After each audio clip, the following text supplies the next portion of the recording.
Првата истрага, под кодно име Странски служби, е отворена против две лица поради постоење на основано сомнение дека сториле кривично дело, злоупотреба на службената положба и овластување, од член 353, став 5, во врска со став 1 од Кривичниот законник, од кој едниот се сомничи како директен извршител, а другиот како поттикнувач. Прибраниот доказен материјал упатува на околноста да, во текот на месец октомври и ноември 2014 година,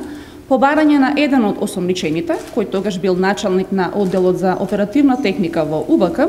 странска компанија изготвила извештај во кој е наведено дека на подрачјето на град Скопје со своја опрема детектирале нелегални активности поврзани со клонирани, односно дупли базни станици.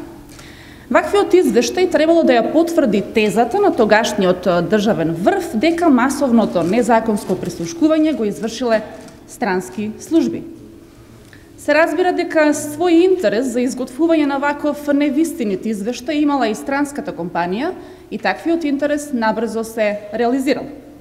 Имено, веќе во месец декември 2014 година, еден месец по изготвување на речаниот извештај,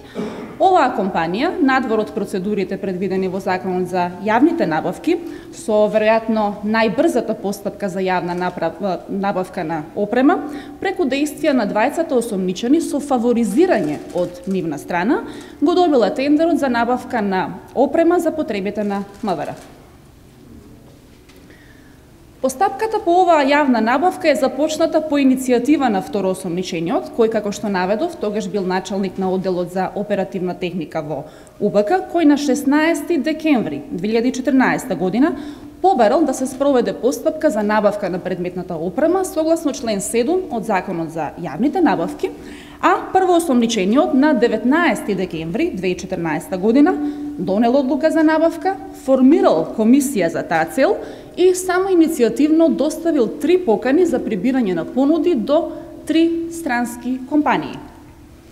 За 5 дена била средена целокупната работа, како да представниците на странските компании во Република Македонија ги примиле поканите и веднаш ги доставиле понудите, кои според почетните сознанија се рачно пополнети од едно исто лице. Реализацијата била уште поекспресна. Поточно, петтиот ден, на 24 декември 2014 година, е донесена одлуката за избор на најповолна понуда и истиот ден е склучен договорот со представникот на странската компанија, кој што од нему познати причини, истиот ден бил присутен во Република Македонија.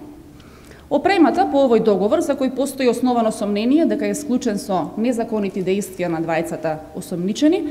е испорачена во мај 2015 година и е инсталирана.